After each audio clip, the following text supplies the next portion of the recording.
ఉన్న బంగారాన్ని విడిపించి ఆ రోజు ఆన్లైన్ రేటుకే మేము కొంటాం. Sharma gold company. Hi hello, welcome to Suman TV. నేను మీ రోషన్. సో ప్రెజెంట్ నాతో పాటు కరాటే కళ్యాణి గారు ఉన్నారు. సో కళ్యాణి గారు, మీకు చందుతో ఒక బాండింగ్ ఉంది కాబట్టి ఏం చెప్తారు మీరు? చందు ఇలా వెళ్ళిపోవడం చాలా బాధాకరం.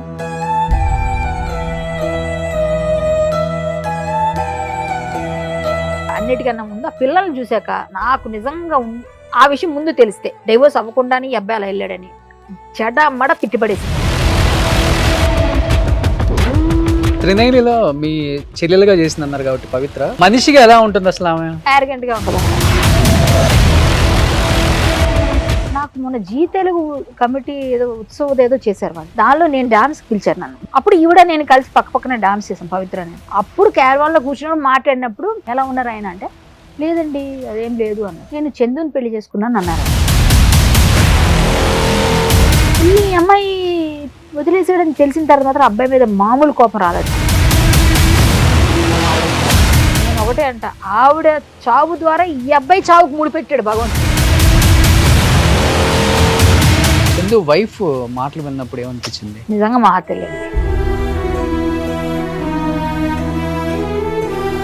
వెళ్ళం ఎన్ని భరించాలని భరించింది ఆవిడ. నెక్స్ట్ త్రినైని సెట్కి వచ్చి ఆవిడ కాళ్ళు పట్టి బ్రతిమాలిందండి ఆవిడ్ని, నా మొగుడిని వదిలే అని.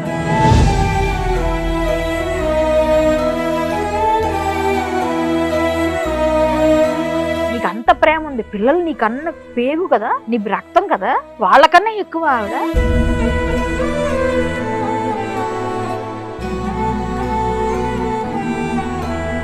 ఫైనాన్షియల్ గా కూడా బాగా వీక్ అయిపోయారు ఇప్పుడు. మీరు చెప్తున్నారుగా ఇప్పుడు ఎవరో మినిస్టర్ గారు ఆయన ఎవరో కానీ చేతిలో దండం పెట్టారు. చాలా గ్రేట్ సార్ మీరు. ఇప్పుడే నేను ఇంతకుముందు వచ్చేటప్పుడే కాల్ చేశారు, రోషన్ నీది ఇంటర్వ్యూ చూశాను, చాలా బాగా అనిపించింది, ఇలా ఎవరికి జరగకూడదు, కుదిరితే నువ్వు ఇంటికి వెళ్ళి మాట్లాడి డీటెయిల్స్ ఇస్తే ఇద్దరు పిల్లల్ని చదువు అయిపోయే వరకు నేను చదివిస్తాను. వాళ్ళ వైఫ్ మరీ చెప్పారు.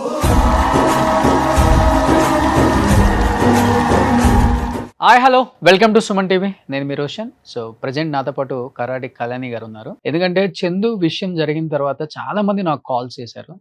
ఎస్పెషల్లీ ప్రతి ఒక్కళ్ళు కూడా కాల్ చేసి వాళ్ళ ఫ్యామిలీ గురించి అడగటం స్టార్ట్ చేశారు. వైఫ్, కిడ్స్, సో ఏంటి ఫైనాన్షియల్గా వాళ్ళ పొజిషన్ అని కూడా. ఈవెన్ ఇప్పుడు ఈ ఇంటర్వ్యూ చేసే ముందు కూడా ఒక పొలిటీషియన్ కాల్ చేశారు, ఒక మినిస్టర్, పేరు చెప్పొద్దు అన్నారు. కంప్లీట్ పిల్లల ఎడ్యుకేషన్ మొత్తం నేనే చూసుకుంటాను రోషన్, ఏం చేయాలో మొత్తం చేద్దాం మనం, ఒకసారి వాళ్ళ వైఫ్తో కూడా మాట్లాడమని చెప్పారు. ఎందుకంటే చందు లాస్ట్ ఇంటర్వ్యూ ఇచ్చింది నాకే, ఒక మంచి ఫ్రెండ్గా. నిజంగా తనకి మోటివేషన్ ఇచ్చే అవకాశం అంటే ఇచ్చే అవసరం కూడా లేదు, అంత ధైర్యంగా ఉండే వ్యక్తి అలా చనిపోవడం నిజంగా చాలా చాలా చాలా చాలా బాధాకరం ఇండస్ట్రీకి. ఇది చాలా మంది ఇళ్లలో ఇది టచ్ అయింది అని చెప్పుకోవచ్చు. ఫస్ట్ ఆఫ్ ఆల్ చందుతో పాటు యాక్ట్ చేశాడు కాబట్టి కరాటే కళ్యాణ్ గారు. అండ్ నేను ఇంటర్వ్యూ చేసే టైంలో కూడా ఆమె కాల్ చేశారు, ఆమె మెసేజ్లే మీకు మొన్నటి వరకు కూడా అన్ని సోషల్ మీడియాలో బాగా వైరల్ అయింది కూడా. తనతో బాండింగ్ ఎలా ఉంటుంది, అసలు తను చనిపోయే ముందు ఏం మాట్లాడారో తన మాటలో తెలుసుకుందాం. సో కళ్యాణి గారు, నిజంగా అంటే బుల్లితెర లేకపోతే పెద్ద తెర తేడా లేకుండా ఈ రోజు ప్రతి ఒక్కళ్ళకి టాలెంట్ ఉన్న వాళ్ళకి ఫ్యాన్స్ అనే వాళ్ళు కోకోలలు అయిపోయారు.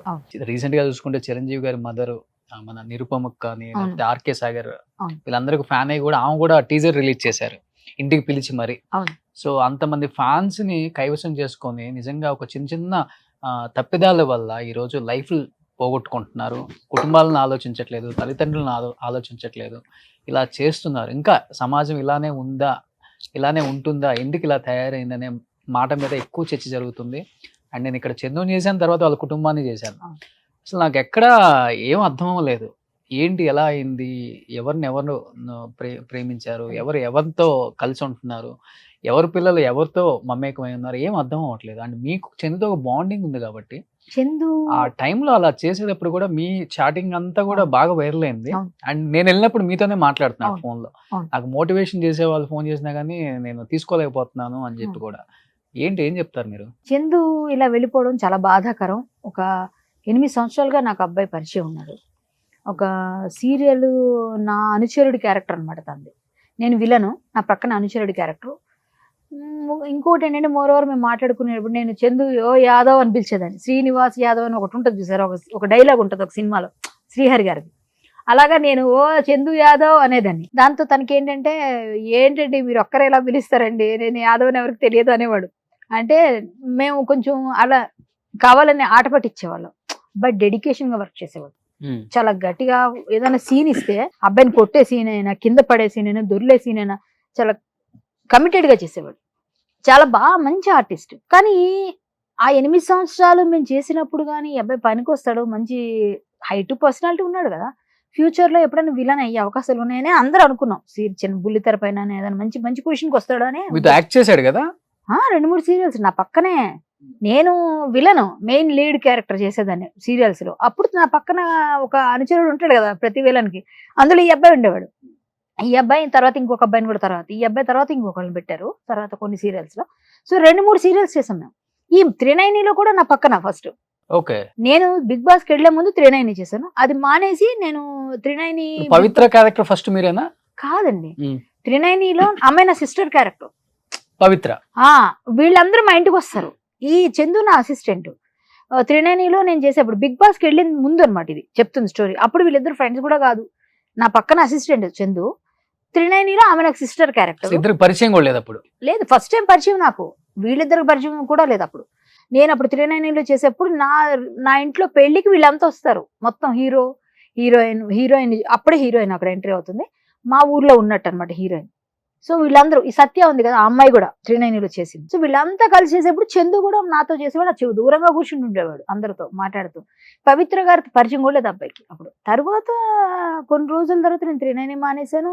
బిగ్ బాస్కి వెళ్ళి వచ్చిన తర్వాత అన్ని సీరియల్స్ మానేసిన తర్వాత నాకు మొన్న జీ తెలుగు కమిటీ ఏదో ఉత్సవం ఏదో చేశారు వాళ్ళు. దానిలో నేను డాన్స్ పిలిచారు నన్ను. విలన్స్ అందరికి ఒక డాన్స్ పెట్టారు, కామెడీ డాన్స్. అప్పుడు ఈవిడ నేను కలిసి పక్క పక్కన డాన్స్ చేసాం పవిత్ర నేను. అప్పుడు క్యారవాన్ లో కూర్చుని మాట్లాడినప్పుడు మీ హస్బెండ్ ఎలా ఉన్నారు, పిల్లలు ఎలా ఉన్నారు అని ఈవిని అడిగా. ఆవిడ ఏదో చెప్పారు, ఇంతకుముందు ఇంకొక రిలేషన్ ఉండేది, ఆ విషయం చెప్పారు. ఆ విషయం నాకు తెలుసు కాబట్టి నేను అడిగాను ఆవిడ ఎలా ఉన్నారు ఆయన అంటే, లేదండి అదేం లేదు అన్నారు. నేను చందుని పెళ్లి చేసుకున్నాను అన్నారు ఆవిడ. అవునా? చందు, ఏ చందు అన్నాను. మీకు తెలుసు కదా చందు, ఏ చందు అంటే ఫోటో తీసి చూపించింది. అప్పుడు దాకా వీళ్ళిద్దరు పెళ్లి చేసుకుని నాకు తెలీదు. అప్పుడు చూసాను, చూసి ఈ అబ్బాయి తెలుసు నాకు, మా చందు యాదవ్ కదా అంటే తనే అని. మరి తను పెళ్ళయింది కదా అని అడిగాను నేను. అంటే పెళ్లికి కూడా నన్ను పిలిచాడు కదా, పెళ్ళయింది కదా అంటే డివోర్స్ అయిపోయినట్టుంది ఆల్మోస్ట్, అక్కడ లేదు, అక్కడ ప్రాబ్లం వచ్చింది అని చెప్పింది ఆమె. ఎవరికి కాలేదు ఇద్దరికి? అసలు నాకు తెలియదు కదా, ఆమె చెప్పిందా నేను చెప్తున్నా. సరే అయిపోయింది. అయిపోయిన తర్వాత ఓహో మేము డాన్స్ చేస్తే వచ్చేసాను. వచ్చేసిన తర్వాత ఈమె చనిపోయిందన్న విషయం టీవీలో వచ్చింది కదా, నేను చూసి అప్పుడు నేను కొంచెం మొన్న డీహైడ్రేట్ అయిపోయి నాకు డయేరియా వచ్చి నేను హాస్పిటల్లో ఉన్నా ఆ టైంలో. ఈమె చనిపోయిన టైంకి నాకు బాగాలేదు కొంచెం ఒంట్లో. సో నేను ఇలా ఉన్నాను, కొంచెం మాట్లాడే పొజిషన్, కొన్ని ఫోన్లో పలకరిస్తానని చందు నెంబర్ అప్పుడు తీసుకున్న 390 వాళ్ళ దగ్గర నెంబర్ పంపించారు. ఆ నెంబర్ తీసుకుని చందుకు కాల్ చేశారు. చేసి ఏం చందు ఏంటి ఇలా అయిపోయిందంటే, చచ్చిపోయిందండి పవిత్ర చచ్చిపోయింది, నాకు 4 hours తర్వాత తెలిసిందని బాధ ఏడ్చేస్తున్నాడు. ఏడ్చేస్తుంటే ఏం పర్లేదు బాధపడకు, ఎవరైనా ఏం చెప్తాం కన్సల్ట్, మొత్తానికి బాబు ఏం కాదు, అన్ని కార్యక్రమాలు ఏంటి మేము రావాలా, ఏమైనా హెల్ప్ కావాలా అని అడిగితే బెంగళూరు తీసుకెళ్తారు, హైదరాబాద్ తీసుకురావట్లేదు, బెంగళూరు వెళ్తున్నాం, బెంగళూరుకి వెళ్ళిపోయిన తర్వాత అక్కడ అన్ని చేసేస్తారు కార్యక్రమం, మీరు రావద్దులేండి అన్న. సరేనే వచ్చాక ఫోన్ చేయి, నేను వచ్చి కలుస్తాను నిన్ను అనేసా. అయిపోయింది. నెక్స్ట్ డే మళ్ళీ కాల్ చేశాను. అయిపోయినాక అన్ని అయిపోయి కార్యక్రమాలు ఏంటి, డాక్టర్ ఏమన్నారు నీ గురించి, నీకు ఎలా ఉంది హెల్త్ అని అడిగా. అడిగితే అబ్బాయి ముందు రోజే ఏడుస్తున్న పరిస్థితి చూసి బాధ అనిపించింది. తెలిసిన అబ్బాయి కదా, తెలియని వాళ్ళకే మనం ఏదో హెల్ప్ చేస్తాం, పాపం తెలిసిన అబ్బాయి ఏదో బాధపడుతున్నాడు అనుకో నేను చేశాను. చేస్తే డాక్టర్ గారు నాకు ఎంఆర్ఐ తీసుకోమన్నారు. నేను నిమిషంకి ఒకలా ఉంటున్నాను, నాకే తెలియట్లేదు, నాకు మర్చిపోతున్నాను, నాకు ఇప్పుడు ఒకలా ఉంటున్నాను, తర్వాత ఒకలా ఉంటున్నానండి, బర్లే మళ్ళీ గుర్తొస్తున్నాయి ఏదో చెప్పాడు. అంటే బాగా డిప్రెషన్లో ఉన్నాడని అర్థమైంది. సరే చందు జాగ్రత్తగా ఉంటే నేను ఫోన్ చేస్తుంటాలే, నువ్వేం కాదు, ఏమైనా కావాలంటే ఎంఆర్ఐ తీసుకుంటే సిటీ న్యూరోకి వెళ్ళు, డాక్టర్ గారు బాగా చూస్తారు, నీకు చేతికి మాత్రం డాక్టర్ మధు గారు ఉన్నారు, ఆయన దగ్గరికి వెళ్ళి ఆర్థోపెడిస్ట్ బాగా చూస్తారు, పెద్దవాళ్ళు సినిమా ఇండస్ట్రీ అంతా అక్కడికి వెళ్తారు అని చెప్పాను. సరేనండి వెళ్తాను నేను అంటే, లేదా నేను చెప్తాను నువ్వు వెళ్ళు, లేదా నేనే వస్తా కావాలంటే తోడుగా నీకు అని చెప్పేశాను. అంటే ఓకేనండి అన్నాడు. ఆ తర్వాత నైట్ మళ్ళీ నేను అలా పలకరించాను 2 రోజులు. పలకరించి నైట్ ఈవినింగ్ లేట్గా ఉంటేనే ఫ్రీ అవుతాను, అందరూ ఫోన్ చేస్తున్నారు, అది ఇది నా మీద లేని పనులు రాస్తున్నారు, నేనే చంపాను అన్నారు. అన్ని బాధపడ్డాడు చాలాసేపు, ట్రోల్స్ అని. నేను చచ్చిపోతున్నా అన్నాడు. ఏం మాట్లాడుతున్నాను, మెసేజ్లోనే మాట్లాడే ఫస్ట్ తర్వాత 2వ రోజు నుంచి మాట్లాడితే, నేను ఉండనండి పోతాను వెళ్ళిపోతాను. ఎక్కడికి వెళ్ళిపోతావు అంటే, నేను చచ్చిపోతాను, నేను ఉంటే పిచ్చోడిని అయిపోతాను, లేకపోతే తాగుబోతు అయిపోతాను, ఇంట్లో వాళ్ళకి భారంగా ఉండాలి, నేను చచ్చిపోతాను. ఏం మాట్లాడుతున్నా పిచ్చి మాటలా, మేమందరం లేవా, నేను డిప్రెషన్లోకి వెళ్ళా మా ఫాదర్ చనిపోయాక, నేను అనుకున్నా వాళ్ళతో వెళ్ళిపోలేము, మనం వాళ్ళ ఆశయాలను తీసుకెళ్ళాలి ముందుకు, ఏదైనా ఎవరైనా ఉంటే అలా చేయకూడదని నేను మోటివేట్ చేస్తూ ఏవో పెట్టాను మెసేజ్. వినలేదు. మళ్ళీ మాట్లాడుతూ ఉంటే కూడా, లేదు మీరు ఎవరికి చెప్పకండి నేను చచ్చిపోతాను. బాధలో ఉన్నప్పుడు అందరూ అంటారు కదా మాటలు, చచ్చిపోతానని. ఆ విషయంలోనే అలా అంటున్నాడులే అనుకున్నాను నేను. ఆ తర్వాత చాలా చెప్పాను, యాదవ్ అంటే ధైర్యం, నువ్వు అలా చేయకూడదు, అట్లా ఇట్లా కూడా మోటివేట్ చేశా. ఫోన్ చేశా, నీకేమైనా ఇబ్బంది ఉంటే చెప్పు, నువ్వు ఇబ్బంది పడుతున్నట్టున్నా, ఫోన్ కట్ చేసేస్తున్నావు అని. సరేలే, గుడ్ నైట్, టేక్ కేర్ అని పెట్టాను. అబ్బాయితో మాట్లాడితే మనకు కొంచెం డైవర్ట్ చేయాలని. ఇంతట్లో ఏం చెప్పాడు, నేను వైజాగ్ వెళ్తున్నా, వచ్చినాక నిన్ను కలుస్తా, నువ్వు సిటీలోకి వచ్చావు కదా, రోషన్ ఇంటర్వ్యూ చూసాను బాగుందని అది కూడా మాట్లాడా. వైజాగ్లో మాది ఆ గిమ్స్ ఉంది కదండి హాస్పిటల్, అది అది మేమే కొనుక్కున్నాం అన్నాడు. ఎవరు మీరు కొనుక్కోవడం ఏంటి అన్న. అతను ఒక డాక్టర్ అనమాట, ఇంగ్లాండ్ నుంచి వచ్చిన డాక్టర్, అక్కడ పెట్టారు యాదవ్ డాక్టర్, మాకు రిలేషన్ తెలిసిన వాళ్ళు. అయితే వైజాగ్లో పెద్ద హాస్పిటల్ కట్టారు, అది సంథింగ్ ఏదో ప్రాబ్లంలోకి వెళ్ళిపోయి వీళ్ళ దగ్గర ఫైనాన్స్, వీళ్ళ బావగారు ఎవరు చేశారట ఫైనాన్స్, చందు వాళ్ళ బావగారు చేసి అది ఆప్షన్కి వెళ్ళిపోయింది. ఆప్షన్లో మేమే తీసుకున్నాం. అది ఇప్పుడు మేము డిస్కస్ చేసి తీసేస్తున్నాం. అది దాన్ని వైజాగ్లో ఎవరైనా పెద్దవాళ్ళు ఉంటే చెప్పాలనుకుంటే మొన్న ఒకటి వచ్చింది, నేను రావాలి వైజాగ్ అన్నాడు. మొన్నే యాక్సిడెంట్ అయింది కదా కార్లో, మేము కార్లో వెళ్తున్నాము, కానీ నేను కార్లో రమ్మని నేను అన్న, ఇక మీదట నువ్వు తర్వాత వచ్చేసే, లేకపోతే నువ్వు ఎలా ఫ్లైట్లో వస్తారా, అక్కడ ఏమైనా హెల్ప్ కావాలని నేను చేస్తా వైజాగ్లో, అక్కడ ఎవరైనా డాక్టర్, ఆ డాక్టర్ గారు కూడా తెలుసు నాకు, వేరే ఎవరితో కూడా మాట్లాడదాం అని చెప్పాను. అంటే సరేనండి అలాగే అన్నాడు. నేను లేకపోతే ఇంకా 2-3 డాక్టర్స్ చెప్దాంలే, అక్కడ ఉన్నారు కదా ఎవరైనా తీసుకుంటారేమో అంటే, మాకు ఒకటి అయిపోయిందండి, డీల్ అయిపోతే నా లైఫ్ సెటిల్ అయిపోద్ది అన్నాడు. అంటే పిల్లలు ఎలా ఉన్నారు, వైఫ్ ఎలా ఉన్నారంటే వాళ్ళతో ఆల్మోస్ట్ అయిపోయింది అన్నాడు. డైవోర్స్ అయిపోయిందని నాకు చెప్పాడు. ఫస్ట్ పెళ్లి చేసేసుకున్నారా లేకపోతే ఊరికే అట్లా లివినా అని అడిగాను. అడిగితే పెళ్లి చేసుకున్నామండి, మేము ఇద్దరం గుడిలో చేసుకున్నాం, పెళ్ళి అయింది మా ఇద్దరికి అన్నాడు. మేము లివిన్లో ఉన్నారేమో అనుకున్నానయ్యా నేను, లేకపోతే ఆవిడ కూడా మొన్న నాకు చెప్పారు. అవును, నాకు పవిత్ర కూడా చెప్పింది, మీతో మాట్లాడిందంట కదా, నా ఫోటో చూపించిందంట కదా అని చెప్పాడు నాతో. అయిపోయిన తర్వాత ఇప్పుడు ఏంటి ఎప్పుడు వచ్చావంటే, నేను ఏదో ఇన్సూరెన్స్ కోసం వచ్చా, ఇన్సూరెన్స్ నామినీస్ ఏవి ఉన్నాయి ఏదో చెప్పాడు. నాకెందుకు చెప్పినంత వరకు విన్నా. తర్వాత ఇదంతా చెప్పాడు అనమాట. అక్కడ వైజాగ్ వస్తాను నేను ఇవాళ బయలుదేరాలి, కానీ నాకు హెల్త్ బాగాలేదని నేనే పోస్ట్ పోన్ చేశానని చెప్పాడు. సరే నేను వెళ్తున్నా, నేను వచ్చిన తర్వాత నిన్ను కలుస్తా, లేదా నువ్వు వస్తే అక్కడ ఫోన్ చేయి, నేను అక్కడ ఏమైనా హెల్ప్ కావాలని చేస్తా, జాగ్రత్త, ధైర్యంగా ఉండు, ఏం లేదు, అందరూ ఉన్నాం, మేమందరం నీకు సపోర్ట్ చేస్తాం, మళ్ళీ నీకు సినిమాలు వస్తాయి, సీరియల్స్ వస్తాయి, నువ్వు మళ్ళీ ఒక మంచి పొజిషన్ ఇస్తాడు దేవుడు నీకు అని. నేను ఏదో నా వరకు నేను ప్రయత్నం చేశాను. 3 రోజులు నేను ఫోన్ చేస్తూనే ఉంటాను, నీకు తగ్గే వరకు నువ్వు సెట్ అవ్వు, ఏం కాదు, మన పిల్లడు మంచిగా ఉండాలి, అందరూ బాగుండాలని కోరుకుంటా అని చెప్తున్నాను. అలాగేనండి, అలాగే నాకు కావాలని చెప్పేసి అనేసాడు. అంతే అయిపోయింది. నేను బుధవారం అయిపోయింది, నైట్ ఎందుకు మనం నైట్ జర్నీ వద్దని బుధవారం నైట్ వెళ్ళకుండా లక్ష్మీవారం మార్నింగ్ బయలుదేరి వెళ్ళాను. ఈవినింగ్కి చేరిపోయాను నైట్ వరకు. ఇంకా అలసిపోయాం కదా అని పడుకొని ఇంకా ఆ రోజు చేయలేదు ఫోన్. ఫ్రైడే లేదు, నేను లక్ష్మీవారం నేను రాజమండ్రిలో మా ఫ్రెండ్ వాళ్ళ ఇంట్లో ఉండిపోయి మార్నింగ్ లేచి వెళ్ళాం, ఫ్యామిలీతో వెళ్ళాం మేము, మా తమ్ముడు మేము అందరం కలిసాను. నైట్ టైం ఎందుకు ఎర్లీ మార్నింగ్ మళ్ళీ లేచి బయలుదేరి వెళ్ళిపోయాం. శుక్రవారం వెళ్ళిపోయాను ఈవినింగ్ అంతా. ఫ్రైడే ఇంకా చేద్దామని అనుకుంటే ఇంట్లో పనులన్నీ ఉన్నాయి, ఉదయం నుంచి అన్ని పనులు చేసుకుని సాయంత్రం ఫోన్ చేద్దాం అనుకున్నా. ఈలోగా న్యూస్ వచ్చేసింది. నేను 10 నిమిషాలు షాక్లో ఉండిపోయాను. ఈ పిల్లాడు ఏంటి, ఎంత చెప్పినా ఎన్ని చేసినా చచ్చిపోతానన్న మాటను పట్టుకొని అలాగే పట్టుకున్నాడు, ఏంటి ఇంత చిన్న వయసు, పిల్లలు ఉన్నారు అబ్బాయికి, ఆవిడని వదిలేసి వచ్చేసాడు. తర్వాత నాకు ఇంతగా చెప్పలే, ఆవిడని డైవోర్స్ ఇచ్చాను అన్నట్టే చెప్పాడు, సెటిల్ అయిపోయిందని చెప్పాడు, ఆల్మోస్ట్ సెటిల్ అయిపోయిందని చెప్పాడు. ఇది ఒకటి మాట అన్నాడు. అంటే నేను అప్పుడు అడిగాను, మరి ఆవిడని ఎలా చేసుకున్నావు అంటే, ఆల్మోస్ట్ సెటిల్ అయిపోయిందండి, ఈవిడే నాకు అమ్మలా చూసుకుంది, ఈవిడే నా తల్లిలాగా అని అట్లా చెప్పాడు. చెప్పి అందరూ పిచ్చి పిచ్చిగా రాస్తున్నారండి, అదండి ఇదన్నా నాతో బాధపడకని చెప్పేసాను. నేను మన నెక్స్ట్ డే చెయ్యకపోవడం, మరి అది నాకు తెలియదు కదా, పొద్దున్న చేసినా కూడా అబ్బాయి ఎత్తకపోయాడేమో, నేను చేయలేదు ఆ రోజు ఫోన్. సో అంతే, అంతవరకే తెలుసు.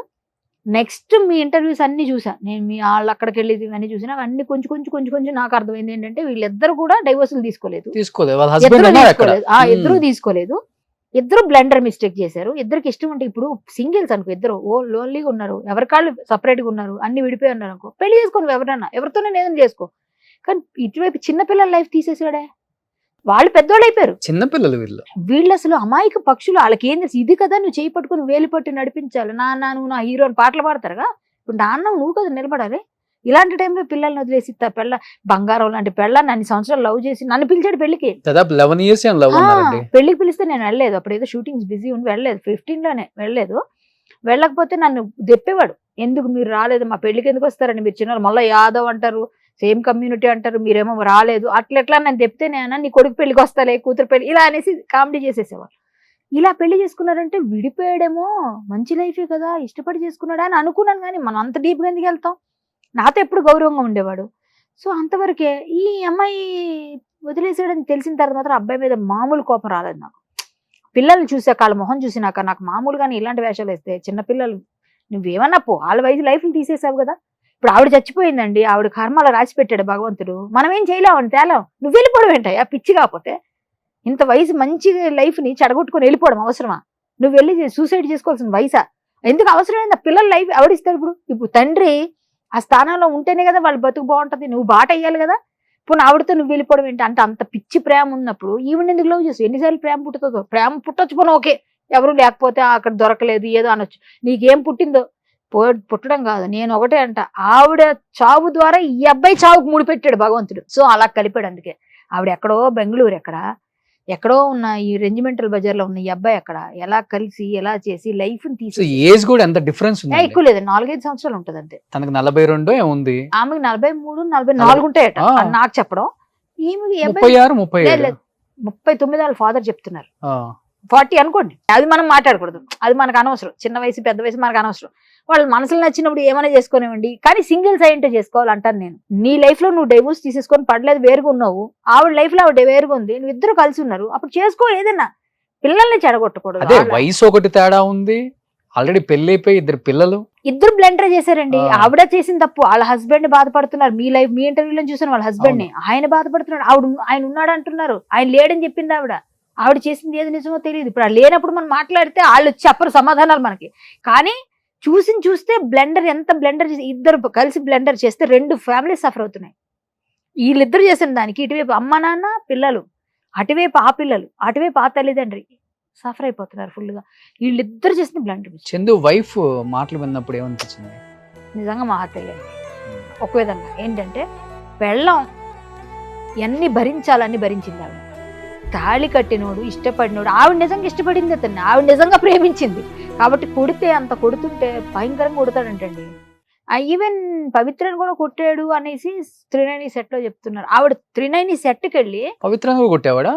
ఈ కొట్టడం తాగితే ఏమన్నా చేస్తాడు. మీ అబ్బాయి మేబీ కొంచెం మందుకు అడిక్ట్. నాతో మెసేజ్ లో కూడా అదే ఉంది కదా, తాగుబోతే అయిపోయి పిచ్చోడిని అయిపోతా అది ఇదని. మరి తాగుతున్నప్పుడు అబ్బాయికి తెలియదేమో అది. నెక్స్ట్ త్రినైని సెట్కి వచ్చి ఆవిడ కాళ్ళు పట్టి బ్రతిమాలిందండి ఆవిడ్ని, నా మొగుడిని వదిలేను. అవునా? అది నాకు మొన్న చెప్పారు వేరే వైఫ్ వెళ్ళి వద్దండి నేను బతిమాలిందంట వాళ్ళందరూ, నా మొగుడు నాకు ఇచ్చేటట్టుగా అడిగి చూడండి సినిమాలు చూపించినట్టుగా అడిగిందంట. ప్రతి ఒక్కరిని బెగ్ చేసిందంట అక్కడ. నాకు ఈ అమ్మాయి అప్పుడు ఈ అబ్బాయిని తీసేశారు, త్రినైనిలో తీసేశాక నేను ఈవిడ గొడవ చేసిందంట, అతను లేకపోతే నేను యాక్ట్ చేయనంట. నేను అతను లేకపోతే నేను చేయలేకపోతున్నాను అనేసి కొంచెం గట్టిగా ఫైట్ చేస్తే అయినా సరే వీళ్ళు గట్టిగానే మాట్లాడి అబ్బాయిని పెట్టుకోలేదు. అందుకే చెప్తున్నాడు చూసారు 1.5 year నేను ఇంట్లో కూర్చుంటే అమ్మాయి పోషించింది. ఎందుకు తీశారు? వీళ్ళిద్దరు ఇది సెట్ లోనే ఓవర్ చేసేవారంట. ఆ తర్వాత మీరు ఇలా చేస్తే కుదరదంటే కొన్ని రోజులు మామూలుగా ఉన్నారు, మళ్ళీ స్టార్ట్ అయిందంట. అప్పుడు తీసేశారు. తీసేసినప్పుడు వాళ్ళ వైఫ్ వచ్చి బతిమాలుకునేదట. ఇంటికి వెళ్ళేవాడు కాదంట, మాట్లాడేవాడు కాదంట, ఆమె సరిగ్గా చూసేవాడు, వెళ్ళా కొట్టేవాడంట. ఒకవేళ ఇంటికి వచ్చినా ఆవిడ గురించి మాట్లాడేవాడంట, పిల్లలకి అదే చెప్పేవాడంట. కానీ అబ్బాయికి ఏదో హెల్త్ ప్రాబ్లం కూడా ఉందని కొంతమంది అంటున్నారు, వాళ్ళ వైఫ్ చెప్పాలి. ఆయన కూడా అన్నాడట ఆవిడకి హెల్త్ ప్రాబ్లం ఉంది, గుండెలో హోల్ ఉందని ఇతను చెప్పేవాడు అని చెప్తారు. ఒక్కొక్కరు కూడా చెప్తున్నారు, ఏది నిజం మనకి. ఎంత లక్షణంగా ఉంది శిల్ప మంచి అసలు చదువుకున్న అమ్మాయి. ఆ అమ్మాయి పెట్టించిందట సాఫ్ట్వేర్. ఈ అమ్మాయి సాఫ్ట్వేర్ నాకు చెప్పడం ఏంటంటే సాఫ్ట్వేర్ అని చెప్పాడు నాకు. ఈ అమ్మాయి పెట్టించిందట అప్పట్లో, చెప్పాడు మాతో. మేము ఇక్కడ షూటింగ్ చేసేవాళ్ళం, అందులో షూటింగ్ చేసేప్పుడు అబ్బాయి చెప్పేవాడు నాకు, నేను సాఫ్ట్వేర్ అండి, చాలా మంచి పొజిషనే ఉంది మాకు, మాది మిడిల్ క్లాస్ ఫ్యామిలీ, కానీ నేను మా వైఫ్ మా అమ్మాయి కూడా సాఫ్ట్వేరే, మేము పెళ్లి చేసుకుంటున్నాము అని చెప్పాడు. పెళ్లికి నన్ను పిలిచాడు, నేను వెళ్ళలేదు. కానీ ఆ అమ్మాయిని చూశాక నాకు ఆ పిల్లల్ని చూశాక, అన్నిటికన్నా ముందు ఆ పిల్లల్ని చూశాక నాకు నిజంగా ఆ విషయం ముందు తెలిస్తే డైవోర్స్ అవ్వకుండానే ఈ అబ్బాయి అలా వెళ్ళాడని చెడమడ తిట్టిపడేసేదాన్ని చందుని. ఎందుకంటే నాకు ఆ చనువు ఉంది. ఆ పిల్లడు మాతో కలిసి చాలా సినిమాలు సీరియల్స్ చేసినప్పుడు మనకు బాగా తెలుసు కాబట్టి నేను తిట్టినా పడతాడు కూడా కాబట్టి నేను తిట్టేసేదాన్ని ఖచ్చితంగా. ఎందుకంటే ఆ పిల్లల మొహాలు చూసినాక చిచి ఏంటి ఇలా చేశాడు, వీడు నిజంగా అసలు ఇంత పిరుకోడు అనుకోలేదు. చచ్చిపోతాడు, అసలు చచ్చిపోవాల్సిన అవసరం ఉంది. లైఫ్ని తీసుకుంటాడా ఒక ఆడదాని కోసం? ఓకే, నీకు అంత ప్రేమ ఉంది, పిల్లలు నీకన్న పేగు కదా, నీ రక్తం కదా, వాళ్ళకన్నా ఎక్కువ ఆవిడ. ఇప్పుడు ఓకే, నీకు అంత అమర ప్రేమ, అది అమర ప్రేమ అయితే మాత్రం, అమర ప్రేమ అయితే మీరు అమర ప్రేమికులే కావచ్చు, ఏమైనా కావచ్చు. ఇదేంటండి, తల్లిని మన పిల్లల్ని వదిలేసి ఒక అమాయకురాలు పెళ్లి చేసుకొని అన్ని సంవత్సరాలు లవ్ చేసి పెళ్లి చేసి అమ్మాయిని వదిలేసి నువ్వు చేసే ఘనకార్యం ఇదా? దేనికి పొందడం కుదరట్లేదు కళ్యాణి గారు. ఇప్పుడు నేను బెంగళూరు వెళ్ళినప్పుడు వాళ్ళ పిల్లలు చెప్పారు, వాళ్ళిద్దరి మధ్య ఉన్న బంధానికి పేరు ఏంటంటే ఫ్రెండ్స్ అని చెప్పారు. కానీ పవిత్రాన్ని అడిగితే పెళ్లి చేసుకున్నానని చెప్పింది, చందుని అడిగినా పెళ్లి చేసుకున్నానని చెప్పారు అంటున్నారు మీతో. అసలు ఎక్కడ దేనికి? అంటే వాళ్ళ హస్బెండ్ నేను వదిలేసానని ఏమో చెప్పింది, కానీ మా ఇద్దరి మధ్య చాలా మంచి బాండింగ్ ఉంది, మళ్ళీ పెళ్ళం కావాలంటే ఆవిడే కావాలి, మళ్ళీ ఇంకో జన్మ అంటూ ఉంటే పవిత్రానే కావాలి, మేమిద్దరం ఫ్రెండ్స్ లాగా ఉంటాం అని ఆయన చెప్పాడు.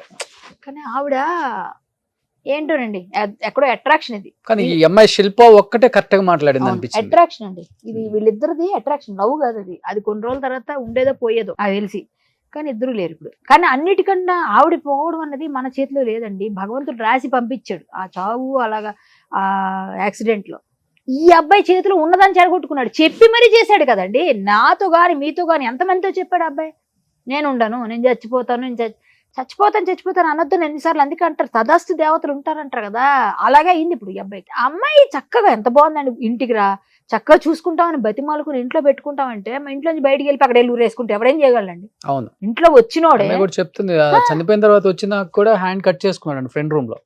చూసారా, నేను బతకలేను అంటున్నాడు, నాతో కూడా అది చెప్పాడు. ఆమె లేదండి నేను ఉండను, వేసి నేను ఉండి పిచ్చోడిని అయిపోతాను.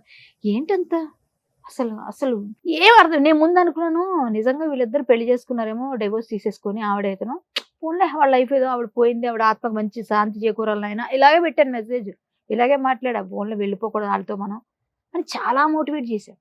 వింటేనా త్రినైనిలో మీ చెల్లెలుగా చేసింది అన్నారు కాబట్టి పవిత్ర, ఆ తర్వాత మనిషిగా ఎలా ఉంటుంది అసలు ఆమె? యారగెంట్ గా ఉంటుంది ఆవిడ. అరగంటేనా? యారగెంట్ అంటే నాకు స్టార్టింగ్ లో మాత్రం యారగెంట్ గా అనిపించింది, తర్వాత పరిచయం అయినాక మాట్లాడిందేమో, కానీ ముందు మాత్రం అట్లా అట్లా యాటిట్యూడ్ ఉంటుంది ఆవిడకి. ఉంటది అంటే ఆ టైంలో నాతో ఫస్ట్ ఇంటరాక్షన్ లో అలా ఉండేది యాటిట్యూడ్. ఆవిడ కొంచెం మంచిగా ఉంటారు, బట్ యాటిట్యూడ్ చూపిస్తుంది ఆమె, కానీ కనిపించరు, మన దగ్గర చూపించరు, కానీ బయట ఎవరి దగ్గరైనా కొంచెం చూపిస్తుంది. మాతో చూపించడానికి ఏంటంటే ఆవిడకి కొంచెం సీనియర్స్, ప్లస్ అది కాకుండా నాకు రెమ్యూనరేషన్ ఎక్కువ అక్కడ అందరికన్నా. నేను గెస్ట్ లాగే తీసుకున్నారు, తర్వాత మళ్ళీ దాన్ని కంటిన్యూ చేయమని చెప్పారు, కానీ నేను బిగ్ బాస్ నుంచి వచ్చాక నేను కొంచెం అడిగా ఎక్కువ, దానివల్ల అవ్వలేదు. ఆవిడకి తక్కువ ఉంటుంది, మెయిన్ లీడ్ చేసుకున్నప్పుడు తక్కువగా తీసుకుంటారు, మనకన్నా ఆవిడకి రెమ్యూనరేషన్ తక్కువే. నా డ్రెస్సులు నా నగలు అన్ని రిచ్గా ఉంటాయి ఎప్పుడు. సో ఏంటంటే ఆవిడ అన్ని మేము మాట్లాడుకున్న నగలు వాటి కోసమే మాట్లాడతారు. జనరల్ గా కూర్చుంటే సెట్లు, ఇది ఎక్కడ కొన్నారు, ఇది ఎలా బాగుంది, కలర్ బాగుంది, నేను ఇదే కలర్ వేసుకుంది అనుకున్నాను, సేమ్ అయిపోతున్నాను, ఇలాంటివే ఉంటాయి మాటలు. తర్వాత ఎప్పుడైనా ఏం చేస్తారు పిల్లలు, ఎంతమంది పిల్లలు, ఎంతమంది ఏం చేస్తున్నారు, వాళ్ళు ఏం చదువుతున్నారు, ఇవే కదా అడుగుతాం. అలా మాట్లాడుకున్నాం. అప్పుడు కొంచెం ఫస్ట్ లో నేను తెలియనప్పుడు, నా గురించి తెలియనప్పుడు ఆవిడ ఎవరో అన్నట్టు ఇట్లా చూసి, తర్వాత వాళ్ళు పరిచయం చేసిన తర్వాత ఇది ఇవి సంథింగ్ సో అండ్ సో కామే. కానీ బయట వాళ్ళు చెప్తారు, నేను విన్నది చూసాను, కొంచెం అంతగా ఏమి మింగిల్ అవ్వరు ఫస్ట్ లో. అంటే ఎవరైనా ఆవిడ చెప్పింది ఎలా ఉంది, నేను చాలా లో నుంచి వచ్చానని చెప్తున్నారు కదా ఇంటర్వ్యూలో, ఆవిడ ఇంటర్వ్యూస్ చూస్తే అలా ఉన్న వాళ్ళకి అసలు ఉండకూడదు, డౌన్ టు ఎర్త్ ఉన్న వాళ్ళకి. ఇప్పుడు చిన్న ప్లేస్ నుంచి మనం పైకి ఎదిగామన్నప్పుడు అందరినీ అక్కడ నుంచి వచ్చానని ఉండాలి కదా, ఆ యారగెన్సీ ఉండేది. బట్ క్లోజ్ అయితే మరి అలా మంచిగా ఉంటారు. కొన్ని విషయాల్లో ముందు కొన్ని రోజులు అనిపించింది, తర్వాత నుంచి ఇప్పుడు మంచిగా మాట్లాడుతుంది. ఇప్పుడు మొన్న కలిసి జీ తెలుగులో చాలా కళ్యాణి గారు అట్లే, ఆ తర్వాత బాగానే అయిపోయింది. ముందులో ఉండింది కొంచెం యారగెన్సీ ఉంది, నా దగ్గర ఏదో చూపించలేక ఉందనే చెప్తారు అంతే. కానీ కేవలం అంటే మొత్తం చూస్తుంటే ఇదంతా సీరియల్స్ లో ఎలా జరుగుతుంది, ఎపిసోడ్లు సినిమాలలో ఎలా ఉంటుందో అలానే ఉంది స్టోరీ. అంటే ఇలా ఉండకూడదు మనం జీవితంలో అనే ఒక గుణపాఠం అయితే ప్రతి ఒక్కరికి నేర్పించిందండి. ఎగ్జాంపుల్ కి ఇది చెప్పుకోవచ్చు మనం. ఇప్పటికి ఎవరైనా ఇలాంటి రిలేషన్స్ లో ఉండి, ఎవరైనా ఉంటే వైఫ్ ఉంటుండగా వేరే వాళ్ళతో రిలేషన్స్ ఉండి ఇట్లాంటి చాలా మంది ఉంటారు కదా.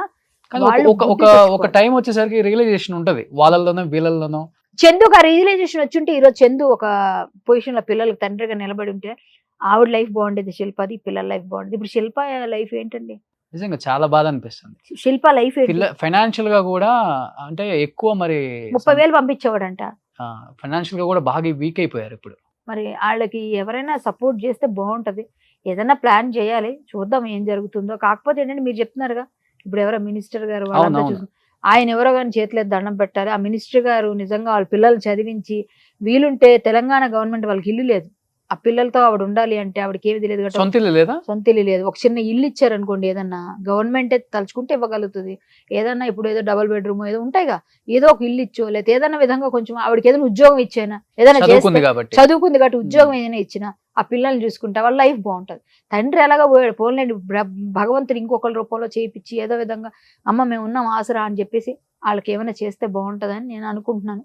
ఆయన మీరు అన్నట్టుగా ఆ మినిస్టర్ గారు నేను ఇంత ముందు వచ్చేటప్పుడే కాల్ చేశారు. చాలా గ్రేట్ సార్, మీకు శ్రీరామ రక్ష. చాలా బాధ అనిపించింది. ఇలా ఎవరికి జరగకూడదు, మా పేర్లు మేము బయట చెప్పుకోకూడదు, చేసిన సహాయం చెప్పుకోకూడదు. కాబట్టి గ్రేట్, కుదిరితే నువ్వు ఇంటికి వెళ్ళి మాట్లాడి డీటెయిల్స్ ఇస్తే ఇద్దరు పిల్లల్ని చదువు అయిపోయే వరకు నేను చదివిస్తాను. వాళ్ళ వైఫ్ మరీ చెప్పారు పాపం, సూపర్ అమ్మ. ఆ అమ్మ నిజంగా వాళ్ళ పిల్లలకి వాళ్ళకి ఎప్పుడు ఆ రాముడి దయ ఉంటారు. చక్కగా చల్లగా చూడాలి నేను మనస్ఫూర్తిగా కోరుకుంటున్నాను. కానీ ఇలాంటి రాముడు. ఎప్పుడు ఇండస్ట్రీలో జరగకూడదు. ఇండస్ట్రీ కాదు, బయట కూడా జరగకూడదు. బట్ ఇది రంగుల ప్రపంచం కాబట్టి చిన్నది జరిగినా పెద్దది అబ్బాయి ఎంత జరిగినా మంచి టాలెంటెడ్ అండి. చాలా సినిమా పిచ్చితోని అన్ని వదులుకొని వచ్చాడు. Football player, software player. Engineer, అవును, nationals ఆడాడు హైట్ అబ్బాయి. ఉంటాడండి. ఆ. ఎంత బాగుంటాడు. 6 ఉంటాడు. ఆ, నాతో పక్కన చేసేటప్పుడు ఏదైనా సీన్ చేసేటప్పుడు అబ్బాయి కింద దొరలాలనుకో ఫైట్లలో అబ్బాయి వాళ్ళే మమ్మల్ని దొరలించారు కాబట్టి మేము ఇద్దరం ఒక సీన్ చేసాం. ఒక సీరియల్లో అన్ని గెటప్స్ చేస్తాం. అందులో మేము బెగ్గర్స్ గెటప్స్ చేస్తాం. చందు నేను ఇక్కడ చిరిగిపోయిన డ్రెస్ చీరలు వేసుకొని ఆ అబ్బాయి నేత చీరలు వేసుకొని అబ్బాయి ఇలా పెట్టుకొని ఒక ఫోటో ఉంటుంది. అది మొన్న కనిపించింది. ఆ ఫోటో అయితే ఇట్లా పెట్టి చందు నేను ఇద్దరం అనమాట. నేను అంటే ఇది భలే ఉందా ఆ గెటప్, ఫోన్లో ఇదేదో అంటారు కదా, ఇలాంటివన్నీ చేస్తే కొన్ని అన్ని పోతాయి అంటారు, అట్లా ఉంది గెటప్ అని ఇద్దరం కామెడీ చేసుకున్నాం. అది ఎక్కడ మేము కొడకంచిలో చేసాం. కొడకంచి అని ఒక ఊరుంది, okay. ఆ ఊర్లో చేసాం. అక్కడ గుడి దగ్గర వేరే వాడు ఇంటి దగ్గర అడుగుకోవడం, మేము మారువేషాల్లో మారువేషాల్లో వెళ్తుంటాం. వాళ్ళు కనిపెట్టుకోవడానికి హీరోయిన్ ఏం చేస్తుంది ఎక్కడని దొంగతనంగా ఏదైనా వేరే ప్లాన్ చేయడానికి. మా ఇద్దరం బాగా చేసాం సీరియల్స్. బాగా పిల్లడు మంచి పిల్లోడిని అంటే మంచి పిల్లోడు, మంచి ప్యాషన్ ఉంది, మంచి డెడికేషన్ ఉంది. ఒక్క చిన్న వీక్నెస్ తో లైఫ్ ని రూయిన్ చేసుకొని ఫ్యామిలీ లైఫ్ ని రోడ్డు మీద పడేసాడు. అది ఒక్కటే నాకు చాలా పెయిన్. నువ్వు ఎంత టాలెంటెడ్ అయితే ఏం లాభం, చేయాల్సిన ఎప్పుడు నువ్వు హీరో అవుతావు. నీ పిల్లలు మా నాన్న గ్రేట్ అని నీ గురించి చెప్పుకున్న రోజు నీ పిల్లలు, ఇప్పుడు ఆ పిల్లలు ఈ యూట్యూబ్ లో ఇవన్నీ ఉండవా, పెద్దయినాక వాళ్ళ పరిస్థితి ఏంటి? జీవితాంతం ఉంటాం. వాళ్ళ పిల్లల పరిస్థితి ఏంటి? నువ్వు నిన్ను ఎలా పెట్టుకుంటారు? నా తండ్రి గ్రేట్ అని ఎప్పుడు చెప్పడానికి వాళ్ళకి మనసు రాదు. చిచ్చే మా నాన్న వేస్ట్ అనే వస్తుంది. నువ్వు అది చనిపోయి ఇప్పుడు నీ ఆత్మ మాతో మాట్లాడిపోయి నీకు కనిపిస్తుంటాయి అన్ని. నీ పరిస్థితి ఏంటి? ఇప్పుడు త్రిశంకు స్వర్గం అంటే అంటారు, స్వర్గంకి వెళ్ళరు నరకంకి వెళ్ళరు అంటారు కదా. చూరుకు వేలాడుతుంటాయి ఇలాంటి ఆత్మలని. బలవన్మరణం చేసుకున్నవన్నీ వాళ్ళకి ముక్తి ఉండదు అంటారు. మన గరుడ పురాణంలో వాటిలో చెప్తారు. ఇలా అంగుష్ట పరిమాణంలో వేలాడుతూ ఉంటారు, వాళ్ళు ఇంతే ఉంటుంది ఆత్మ అంటారు. అవన్నీ అబ్బాయికి కనిపిస్తాయి. ఈ అబ్బాయి స్వర్గానికి వెళ్ళలేడు, నరకంకి వెళ్ళలేరు. అంటే ఆత్మ ఎవరైనా కానీ, ఈ అబ్బాయి అని కాదు, జనరల్ చెప్తున్నాను. అంటే చనిపోయిన వాళ్ళు ఏది పొందుతారు ఇప్పుడు అని చెప్తాం. మనకేమనుకుంటే సద్గతులు కలగాలని ఎక్కడ కదులుతాయి? చావు తనంతట అదే రావాలి కానీ మనం వెళ్ళి బలవం చేసుకుంటే అవును. నీకు ఇచ్చిన సమయం వరకు నువ్వు ఉండకుండా నేను చచ్చిపోతానంటే మధ్యలో చనిపోవడానికి ఎప్పుడు ప్రయత్నం చేయకూడదు. అంటే బలవన్మరణాలు చేసుకునే వాళ్ళకి మంచి జరగదు, సద్గతులు. బలవన్మరణాలు అంటే అపమృత్యు దోషాలు అంటారు. అపమృత్యు దోషాలు ఉన్న వాళ్ళకి ఇలా జరుగుతుంది. వాళ్ళు నిజంగా నమ్మరు ఇవన్నీ ఉంటాయి అన్నీ. వాటిని ఏదైనా చిన్న పూజలు చిన్న పరిహారాలు ఉంటే ముందు తెలుస్తుంటాయి మనకి, చేయించుకుంటుంటారు కొంతమంది చేయిస్తారు కదా. అపమృత్యు భయం అంటారు, అపమృత్యు దోషం, ఇవన్నీ అవే ఇలా చనిపోయిన వాళ్ళు ఇలాంటివన్నీ. కాబట్టి కొన్ని నమ్మాలి మనం. మన ధర్మంలో చాలా ఉన్నాయి. ఇలాంటి అసలు ఇండస్ట్రీలోనే కదా ఎక్కడ జరగకూడదు. మా పిల్లలకు మంచి భవిష్యత్తు ఇస్తున్న వాళ్ళకి మరొక్కసారి నేను సుమన్ టీవీ ముందులో ఈ ఇంటర్వ్యూలో నాకు చాలా సంతోషాన్ని ఇచ్చిన విషయం చెప్పారు రోషన్ ఎప్పుడు అందరికి సపోర్టు. ఆ మినిస్టర్ గారు వాళ్ళ వైఫ్ కి వాళ్ళ పిల్లలకి ఆ రాముడి అండదండలు ఎప్పుడు ఉండాలని, వాళ్ళకి మంచి జరగాలని కోరుకుంటూ ఆ పిల్లలకి మంచి భవిష్యత్తు ఇచ్చినందుకు మీకు నిజంగా చాలా చాలా సంతోషంగా రుణపడి ఉంటారు. Thank you so much Kalyani garu. Thank you. Suman టీవీలో మీ పర్సనల్ అండ్ బిజినెస్ ప్రమోషన్స్ కోసం కింది నెంబర్కి కాంటాక్ట్ చేయండి.